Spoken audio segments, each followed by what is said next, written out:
Hadirin kaum muslimin rahimakumullah, keluarga besar Insan Cita dimanapun Anda berada.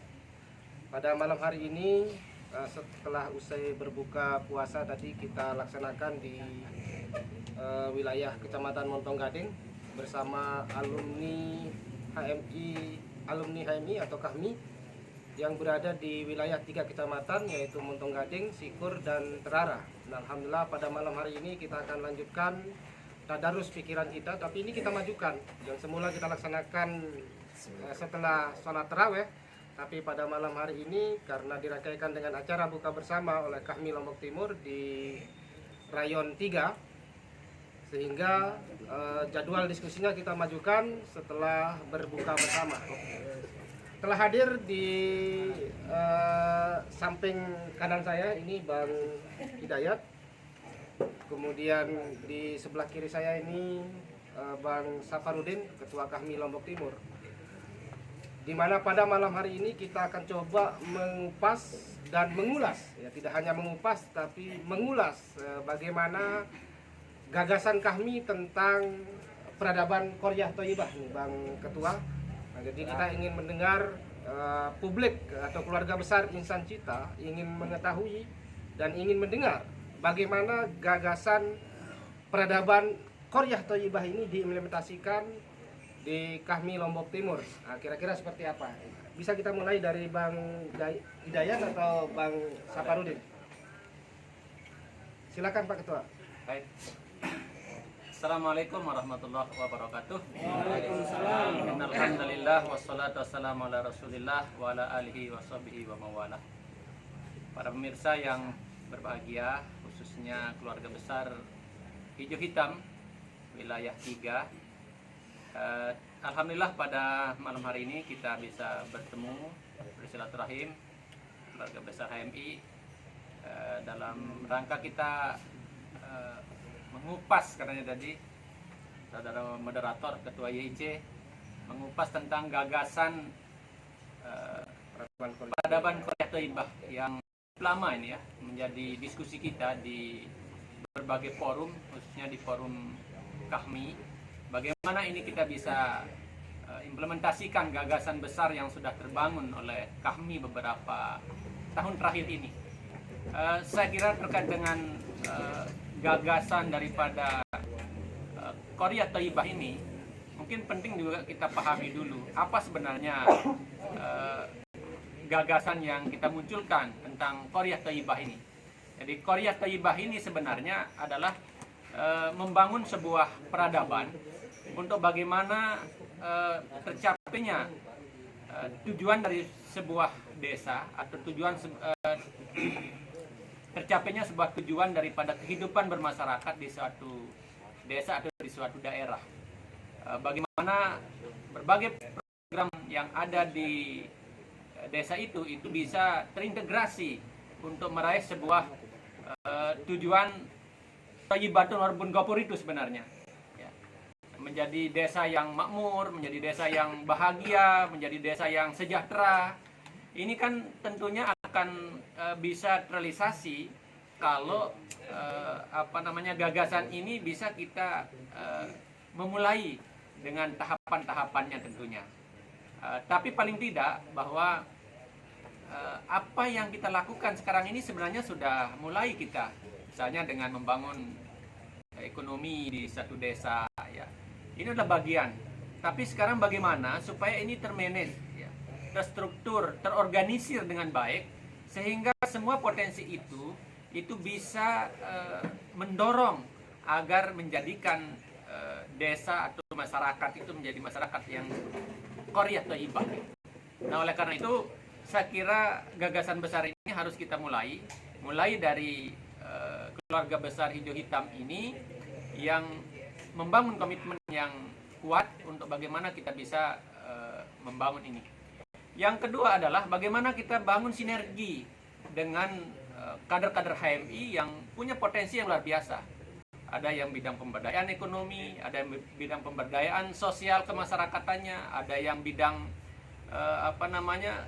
politiknya di situ ya. Ini harus bersinergi di dalamnya untuk bisa menjalankan program-program yang ada di desa atau yang ada di tengah-tengah masyarakat itu agar bersinergi ini semua.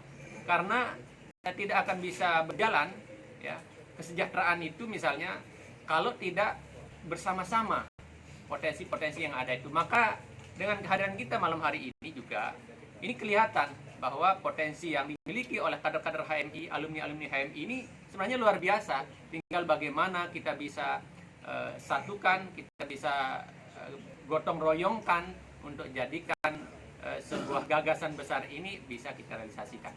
Mungkin itu dulu komentar dari saya. Nanti kita bisa diskusikan lebih. Ya baik, saya ingin tahu apakah gagasan Qoryah Thoyibah ini tidak terinspirasi dari gerakan pemberdayaan yang dilakukan oleh teman-teman di Salatiga misalnya, yang sudah lama program seperti yang terbangun di Salatiga, ada komunitas belajar namanya komunitas Qoryah Thoyibah dan kelompok tani itu Qoryah Thoyibah.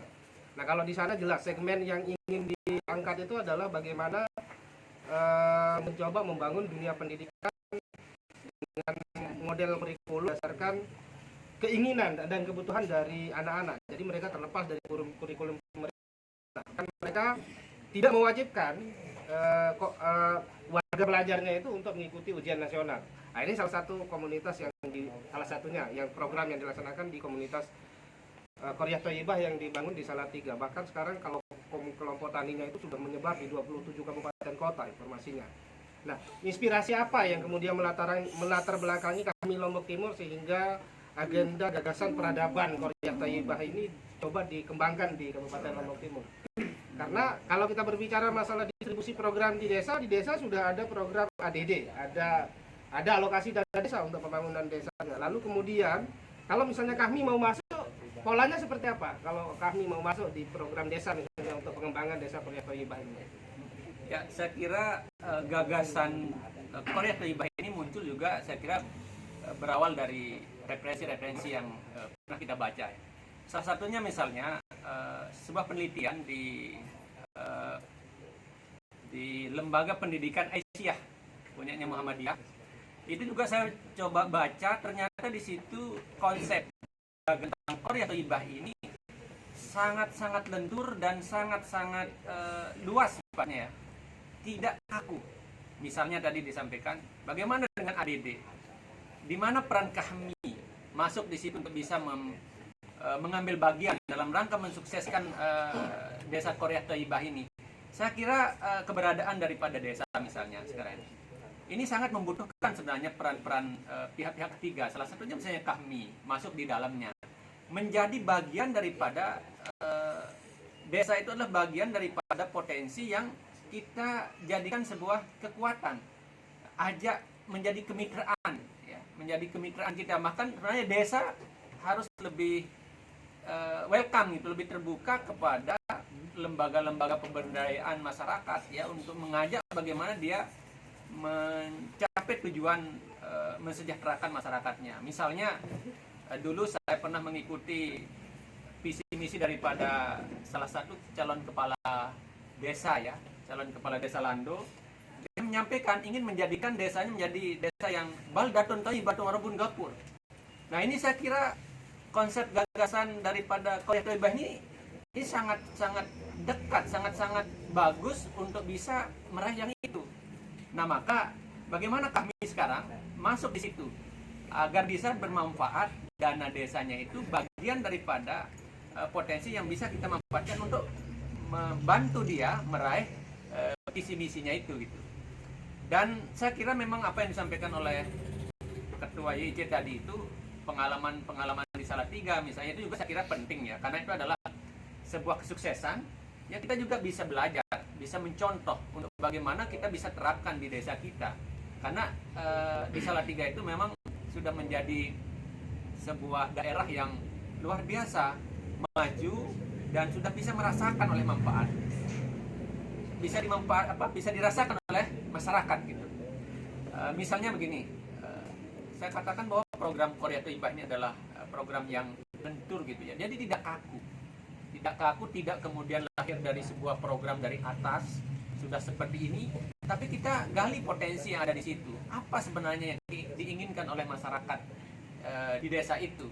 Misalnya sekarang tentang potensi zakat, potensi ekonominya. Bagaimana kalau kita misalnya bangun ekonomi desa itu dari desa, dari masyarakatnya, untuk masyarakatnya juga, tidak kemudian keluar. Nah, ini yang menjadi konsep Qaryah Thayyibah sebenarnya, bagaimana membangun desa itu dari dirinya, tidak menggantungkan dari orang lain gitu. Saya kira itu, Pak. Ya. Baik ke saudara-saudara keluarga besar Insan Cita dimanapun Anda berada yang kemudian sekarang ini saya lagi mengikuti live melalui Facebook dan YouTube Yayasan Insan Cita. Kami mengundang Anda untuk ikut berpartisipasi dengan cara mengetik di kolom komentar. Termasuk juga yang hadir mengikuti diskusi ini bisa ikut berpartisipasi, dialog interaktif dengan narasumber kita. Bang Dayat, nah ini kan beliau ini selain adalah mantan komisioner KPU, tetapi beliau sebenarnya adalah latar belakangnya pemberdayaan masyarakat. Nah, bagaimana peran-peran pelaku pemberdaya di masyarakat desa sebenarnya? Apa dari sisi aspek mana saja yang mereka bisa terlibat di dalam proses pemberdayaan di desa? Ya, terima kasih. Ya. Assalamualaikum warahmatullahi wabarakatuh. Mengenai ide Qaryah Thayyibah, kebetulan saya belum banyak referensi tentang ini, tapi konsepsinya sepertinya sama saja ya. Pemberdayaan masyarakat konsepnya sama. Berbicara mengenai pemberdayaan, tentu kita tidak lepas dari lingkungan masyarakat itu sendiri, yang mana terdiri dari banyak unsur-unsur di situ. Ada masyarakatnya, ada elit-elitnya. Ketika kita ingin membangun suatu masyarakat dengan konsep Qaryah Thayyibah, mungkin saya bahasakan kampung yang baik nanti, maka perlu kita sepakati dulu paradigmanya seperti apa. Artinya tolak ukur ini sangat penting untuk kita bisa mencapai tujuan tersebut. Seperti apa sih konsep Qaryah Thayyibah yang ingin kita capai ini? Nah, terkait tadi pertanyaan dari Bang Cueng, seperti apa peran-peran pelaku pemberdaya termasuk tantangan-tantangan, karena ketika kita berbicara pemberdayaan, nah ini kita temukan di desa kalau kita turun misalnya ke masyarakat desa, ini sudah dijejali dengan program-program. Nah, lalu muncul lagi kemudian misalnya ada aktivitas pemberdayaan yang mau dilakukan oleh kami Lombok Timur. Tantangan kita kalau misalnya turun pada hari ini untuk melakukan aktivitas pemberdayaan di masyarakat. Tentu kami sebagai agen of change di sini, yang ingin bersinergi dengan masyarakat, itu harus melakukan komunikasi yang baik terhadap para pengambil kebijakan agar konsep dari kami ini bisa bersinergi dengan konsep yang ada di desa. Karena tadi sudah disinggung ada ADD, ada kegiatan-kegiatan pemberdayaan lainnya, mungkin ada program-program seperti PNPM, atau mungkin ada program-program pemberdayaan lainnya. Nah, ini harus ada sinergi. Jadi para pelakunya di sini harus menyamakan suatu persepsinya supaya kebijakan ini tidak tumpang tindih. Misalnya konsep Qaryah Thayyibah ini mungkin dari kami ingin bergerak di sektor pendidikan dulu, mungkin yang kegiatan lainnya mungkin tidak masuk langsung di situ supaya tidak tumpang tindih. Nah, ini perlu adanya suatu para pemangku atau para agen-agen perubahan ini untuk duduk bersama, untuk bisa bersinergi sehingga apa yang dilakukan itu tidak tumpang tindih. Sehingga ketika tidak tumpang tindih, bisa bersinergi bersama-sama, bisa berjalan bersama-sama tanpa ada overlapping di situ. Karena memang pemerintah ini banyak kegiatan, kadang kita juga masuk, terjadi overlapping, nanti kita saling klaim keberhasilannya, ini dari sini, dari situ. Nah, untuk itu makanya kuncinya para pelaku-pelaku ini harus ada sinergisitas, terus kita konsepnya dimatangkan sehingga bisa lebih cepat akselerasi terhadap pencapaian lebih tinggi. Mungkin itu Kalau misalnya kesulitan-kesulitan atau kendala-kendala yang sering kita jumpai di dalam aktivitas pemberdayaan di masyarakat ini seperti Ya. apa? Biasanya seperti tadi Bang Cuy, kan masyarakat ini sudah sekali banyak bantuan. Ada bantuan dari inilah yang kadang masyarakat di sekarang ini masyarakat sudah manja. Lebih banyaknya BLT, BPN. Betul. Jangan-jangan kita datang sekira bagi Betul. duit gitu. Kita kumpul-kumpul ini kan adakan rapat, ada undangan dipikir ujung-ujungnya bank transport dan sebagainya. Nah, ini ada banyak kadus ini. Nah untuk itulah makanya tadi perlu ada kesadaran kolektif dari masyarakat. Bagaimana kita menumbuhkan kesadaran bahwa apa yang kita lakukan ini adalah seperti tadi bahasanya presidium tadi, bahwa ini dari masyarakat, oleh masyarakat untuk masyarakat. Jadi bukan kita sebagai apa istilahnya kontraktor yang bawa pekerjaan di situ sehingga mereka duduk manis terima jadi. Jadi itu yang perlu kita bangun kesadaran, dan memang dari dulu ini tantangan kita. Kalau kita sering sekali dengan program-program KPM, apalah namanya WESI dan sebagainya, yang memang menuntut kontribusi masyarakat di situ, tapi masyarakat masih ogah-ogahan di situ. Ini tidak lepas juga dari sekarang ini banyak BLT dan sebagainya, padat karya dan sebagainya. Sehingga tingkat gotong royong masyarakat semakin hari itu semakin tinggi. Nah ini tantangan terus Bang Cuing, bagaimana kita mengubah mindset mereka, bagaimana kita menyadarkan bahwa kita datang ini adalah untuk mereka, bukan untuk kita. Mungkin itu. Saya kira sepakat gitu. Makna Qaryah Thayyibah itu adalah bagaimana melahirkan sebuah kampung yang baik, yang di situ lahir sebuah kemandirian, baik kemandirian dari sisi pendidikan, kemandirian dari sisi ekonomi, dan kemandirian berpikir terutama, termasuk di dalam kebebasan beragama. Mungkin ada teman-teman yang hadir di acara diskusi kita ini untuk bisa ikut berpartisipasi, ingin bertanya atau menyampaikan gagasan seperti apa, penerapan dari implementasi dari gagasan Qaryah Thayyibah ini seperti apa. Bung Nasar mungkin mau menyampaikan ide-ide terkait dengan Qaryah Thayyibah ini, atau memang ini sesuatu yang asing bagi Bung Nasar atau teman-teman yang lain. Oh, dari Pak Kadus dulu. Dari Pak Kadus dulu. Silakan Pak Kadus. Pemberdayaan desa kan. Bismillahirrahmanirrahim. Assalamualaikum warahmatullahi wabarakatuh. Terima kasih atas kesempatan pertama yang diberikan. Ini sebuah masukan, dan tapi sebelumnya alhamdulillah kita bisa diberikan kesehatan oleh Allah Subhanahu wa taala sehingga bisa bersilaturahmi dengan sesama alumni HMI. Kebetulan di sini juga Pak Safarudin merupakan PPD Gilang yang mungkin juga bisa memberikan masukan nanti terkait dengan pemberdayaan di desa. Nah, terkait pemberdayaan di desa, mungkin terlebih dahulu kita bisa mengkerucutkan sebenarnya pemberdayaan apa yang kita inginkan di desa, karena pemberdayaan ini kan sifatnya masih umum. Yang kalau slogannya tadi dari dan oleh dan untuk masyarakat itu sendiri, ada baiknya kita kerucutkan dulu pemberdayaan di bidang apa yang kita perlu terapkan di desa ini, sehingga nanti dalam prosesnya kita bisa fokus terhadap pemberdayaan itu sendiri. Jadi tidak serta-merta sekarang kita sebut pemberdayaan, tapi kita masih bingung dalam bidang apa kita berdayakan masyarakat itu, apakah di bidang ekonominya, pendidikannya, atau sosial masyarakatnya dan sebagainya. Mungkin nanti kalau di desa, insya Allah khusus di desa Pesanggrahan kita juga bisa bantu, karena kebetulan kita juga sebagai kepala wilayah di desa Pesanggrahan, dan kebetulan juga saya pribadi memegang media online-nya desa Pesanggrahan, termasuk di media sosial tetap aktif, dan ya mohon maaf editing video juga kita masih bisa yang ada di desa. Dari kami sementara ini lebih kurangnya mohon maaf. Billahi taufiq wal hidayah. Wassalamualaikum warahmatullahi wabarakatuh. Kali-kali dulu langsung kita tutup acaranya. Saya silakan. Terima kasih. Assalamualaikum warahmatullahi wabarakatuh. Waalaikumsalam warahmatullahi wabarakatuh. Langsung saja. Jadi terkait dengan apa yang disampaikan oleh Pak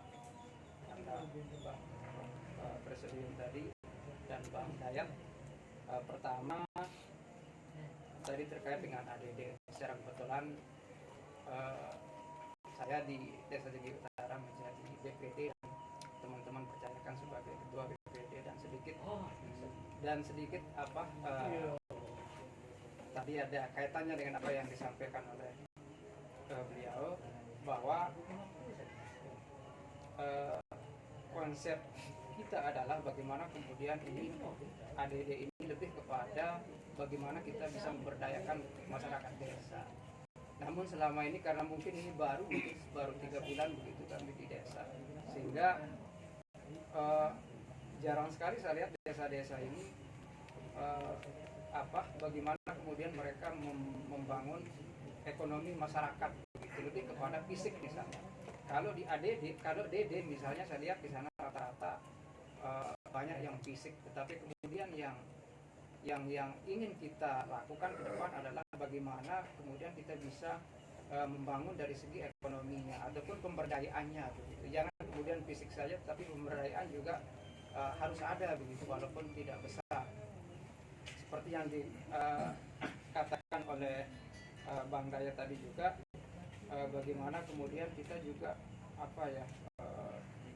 terkait dengan masyarakat yang kayaknya dimanjakan dengan bantuan-bantuan begitu. Misalnya ketika kita mengajak untuk berkegiatan, maka yang menjadi barometer mereka adalah transport begitu. Makanya agak susah. Kalaupun misalnya kita turun ke dusun ataupun bersosialisasi tentang dana desa dan lain sebagainya, kita dikirain bawa uang terus begitu. Ini BPD membawakan uang dan lain sebagainya. Ini kan kita sudah memanjakan masyarakat begitu.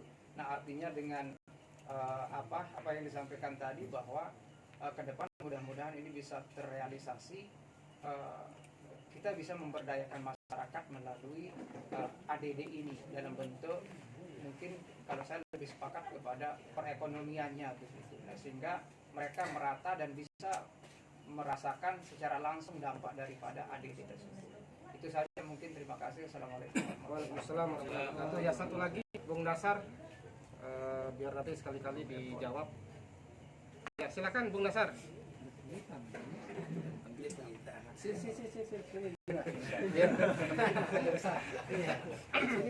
Ayo di depan sini. Suara gitu. Nah, harus ada gambar. Konsep kripto.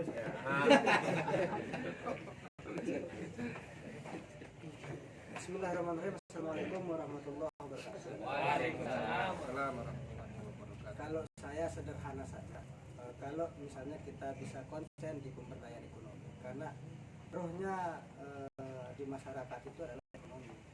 Jadi kalau kita kembali ke hadis Rasulullah itu, jadi kepakiran itu mendekati kekufuran. Kadal fakru ayyakuna kufran. Jadi kalau kita mengambil itu, maka titik poin adalah kita bagaimana kita konsen terhadap pemberdayaan ekonomi. Nah, karena banyak sekali sebenarnya bantuan-bantuan ini. Bagaimana kalau misalnya ini kita bina masyarakat kita, jangan dihabiskan langsung.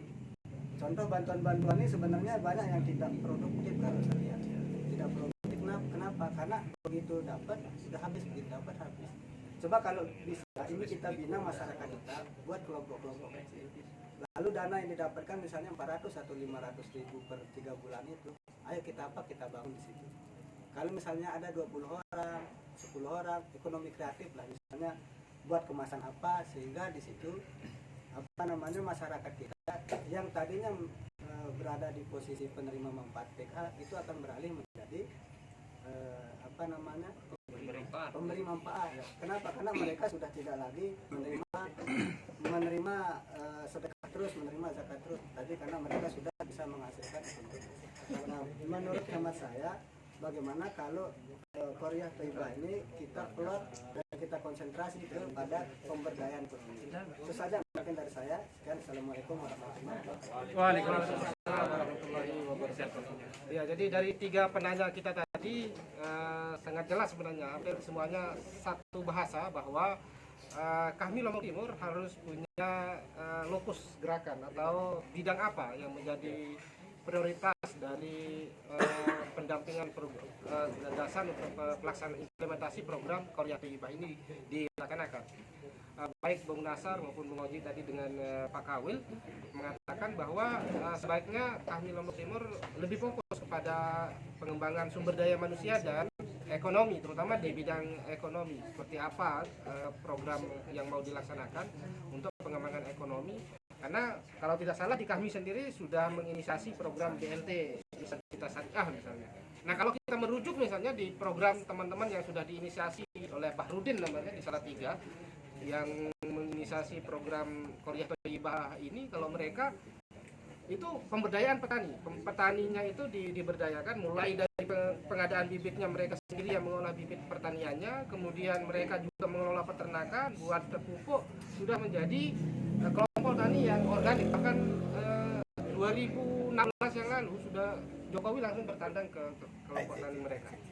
Nah mungkin kalau misalnya kami Lombok Timur bisa menginisiasi program seperti itu, bagaimana membangun kemandirian ekonomi. Nah, mungkin lebih fokus di ekonomi syariahnya atau di pertanian organik atau pertanian seperti apa yang mau digalakkan kalau misalnya kita fokus di bidang ekonomi dan pengembangan sumber daya manusianya. Saya kira itu kita sudah memasuki segmen terakhir dari diskusi kita ini karena azan Isya akan segera berkumandang. Iya, bahkan sudah berkumandang, cuma tidak terlalu terdengar di tempat kita ini. Dan saya ingatkan kembali kepada saudara-saudara keluarga besar Insan Cita bahwa setelah acara tarawih nanti juga akan berlangsung di Yayasan Insan Cita Tadarus Pikiran lanjutan yang ke sesi 5 nanti tentang keadilan ekonomi yang akan disampaikan oleh Dr. Supiandi, salah satu alumni dari Belgia. Ya, insya Allah nanti setelah bisa ikut mengikuti proses diskusi ini nanti setelah tadarus jam 9:30 melalui akun Facebook Selaparan TV, akun Facebook Yayasan Insan Cita Selaparang atau melalui channel YouTube, dan tapi jangan lupa di subscribe. Silakan Pak Ketua. Terima kasih teman-teman. Saya kira ini sebenarnya butuh waktu yang panjang ya, karena saya lihat ini wajah-wajah yang berbicara sebenarnya ya, karena masing-masing kita hadirin ini punya bidang masing-masing nih, bidang pemberdayaan ekonomi, bidang pemberdayaan sosial, bidang pendidikan ya, desa, ini semua ini sebenarnya hadir di tengah-tengah kita ini. Tapi ingin saya stressing sedikit bahwa konsep dan gagasan daripada Qaryah Thayyibah itu memang tidak hanya satu atau dua bidang ya. Baru dikatakan kampung yang thayyib itu kan ya, kampung yang baik itu adalah kampung yang memang komprehensif, bidang pendidikannya, sosialnya, ekonominya ya, agamanya, sosial kemasyarakatan, itu semuanya adalah tergarap gitu, tersentuh untuk dijadikan sebuah kekuatan yang bisa mengantarkan masyarakatnya menjadi masyarakat yang thayyib gitu. Nah ini jadi gagasan-gagasan kita memulai dari mana? Apakah dari ekonominya saja, apa dari sosialnya? Ini sebenarnya semuanya ini bisa secara bersama-sama.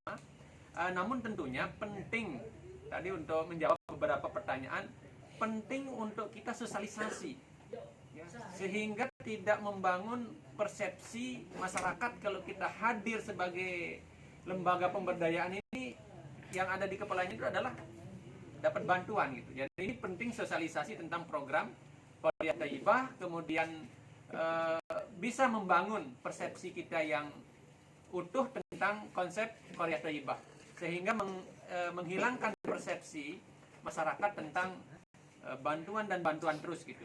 Nah ini mungkin langkah-langkah awal yang perlu kita bangun. Yang kedua adalah kebetulan juga kami ini sudah merencanakan di Desa Lando dan di Desa Sanggerahan.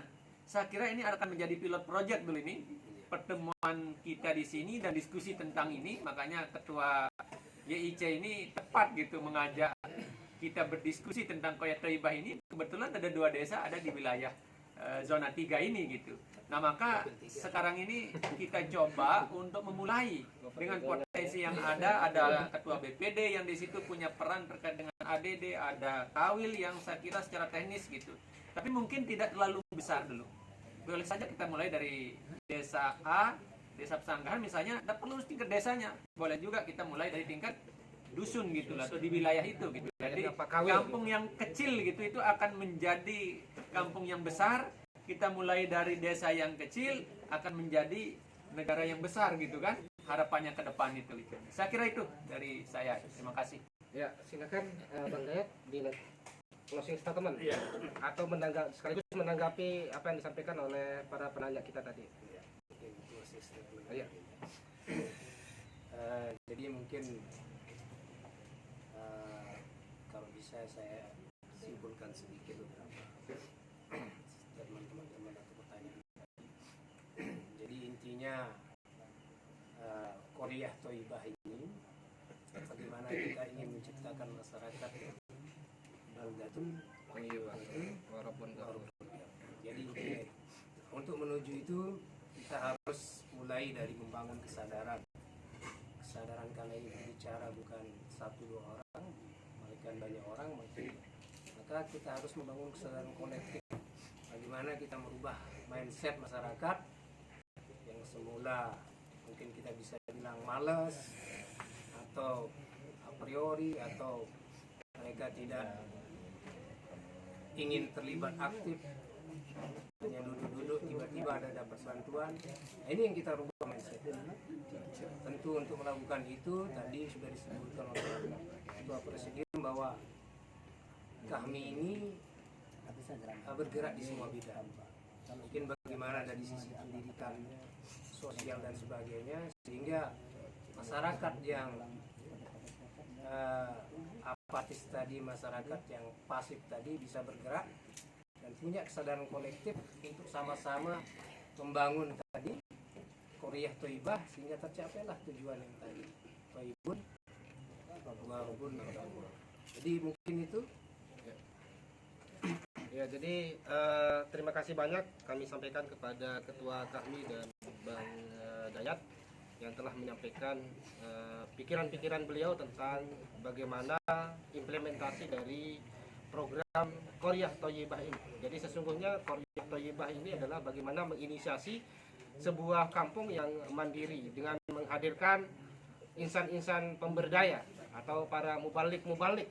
Jadi mubalik tidak hanya sebatas kita menjadi mubalik di dalam bidang agama, akan tetapi bagaimana menyebarkan manfaat sebanyak-banyaknya bagi umat, karena sebaik-baik manusia sebagaimana Rasulullah khairun nas anfa'uhum linnas. Jadi sebaik-baik manusia itu adalah orang yang paling banyak memberikan manfaat bagi manusia yang lain. Saya kira itu diskusi kita atau tadarus pikiran kita pada malam hari ini. Terima kasih. Billahi taufiq wal hidayah. Wassalamualaikum warahmatullahi wabarakatuh. Mantap. Tiap malam kita akan ya. Dia yayasan kita. Jangan lupa like dan subscribe tiap malam.